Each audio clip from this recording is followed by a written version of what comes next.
Podle Plutarcha slavný aténský řečník Demosthenes si holil jednu stranu hlavy, aby odolal pokušení vyjít ven, přestal se příliš stydět, aby se objevil na veřejnosti, dokud nedokončil svou práci.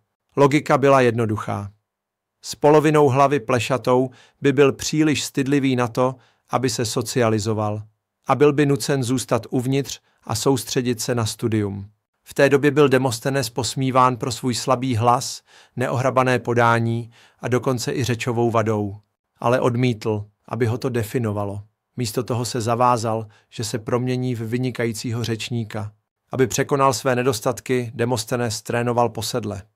Cvičil řeči z kamínky v ústech, aby zlepšil svou srozumitelnost. Recitoval verše při běhu nebo křičení proti narážejícím vlnám, aby posílil svůj hlas.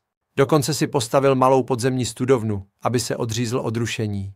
Jeho disciplína z něj udělala jednoho z nejuznávanějších řečníků Atén. Demosthenes se stal živým důkazem, že vytrvalost může zvítězit nad přirozenou nevýhodou. Jeho příběh inspiroval generace veřejných řečníků. Historie si ho pamatuje nejen jako muže, který koktal, ale jako hlas města, které odmítlo být tiché. Víte, cesta rozvoje podnikání často připomíná boj do kopce, podobně jako příběh starověkého aténského řečníka Demosthena. Teď možná přemýšlíte, co má starověký řečník společného s mým moderním podnikáním. Ve skutečnosti hodně. Stejně jako Demosthenes se možná potýkáte s výzvami. Možná se snažíte oslovit nové klienty, cítíte se zahlceni marketingem nebo se prostě snažíte uniknout každodennímu stereotypu. Mnoho podnikatelů stále používá základní nástroje, možná zkouší ChatGPT, ale skutečně neodhalilo obrovský potenciál umělé inteligence pro zefektivnění provozu a podporu růstu. To je místo, kde přicházejí na řadu moje doporučení a síla AI. Stejně jako Demosthenes používal inovativní a trochu extrémní metody k překonání svých omezení, můžete využít nejmodernější nástroje AI k automatizaci nudných úkolů, personalizaci zákaznických interakcí, analýze tržních trendů a tvorbě poutavého obsahu, který přitáhne vaše ideální klienty. Mluvíme o chytrých, efektivních strategiích, které vám umožní pracovat chytřeji, ne tvrději. Uvolní váš cenný čas a zároveň vaše příjmy budou i nadále růst. Má zkušenost s generováním milionů zhlédnutí pro klienty není jen o chytrých trikách. Jde o pochopení toho, jak využít technologie a strategické poznatky k vytvoření skutečného spojení a hodnoty.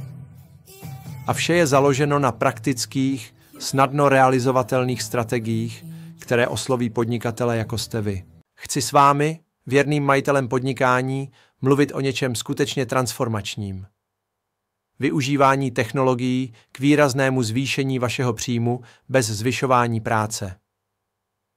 Nemluvím zde jen o teorii, jen za poslední měsíc jsem pomohl svým klientům získat ohromujících 13,2 milionu zhlédnutí na různých sociálních médiích. Představte si, co by takový dosah mohl udělat pro váš biznis. A ta nejlepší část? Jsem tu, abych vám ukázal, jak na to zdarma. Pomáhá vám přilákat více potenciálních zákazníků a nakonec vložit více peněz do vaší kapsy. Klikněte na odběr a nasledovat a obdržíte upozornění, až tyto bezplatné kurzy zveřejním. Takže pokud jste připraveni posunout se za základy a skutečně transformovat svůj podnik, přijmout sílu AI a mé osvědčené strategie, pak je toto pro vás. Nenechte svůj podnik být definován jeho současnými výzvami. Místo toho se zavazujte k budoucnosti, ve které technologie posiluje váš růst, stejně jako Demosthenes závazně usiloval o svou mistrovskou dovednost. Pokud vám toto video bylo užitečné a inspirující, udělejte mi velkou laskavost. Uložte si toto video, abyste se k těmto poznatkům mohli vracet a co je důležitější, sdílejte ho s kolegou podnikatelem, který se může cítit zaseknutý nebo teprve začíná objevovat sílu AI mimo základní nástroje. Pomozme více podnikatelům vzkvétat. Pro více cenných poznatků, praktických tipů a sledování mé cesty si nezapomeňte prohlédnout hashtagy Davidu Topian, Davidu Topia News a Davidu Facts. Pojďme společně vybudovat prosperující budoucnost pro vaše podnikání.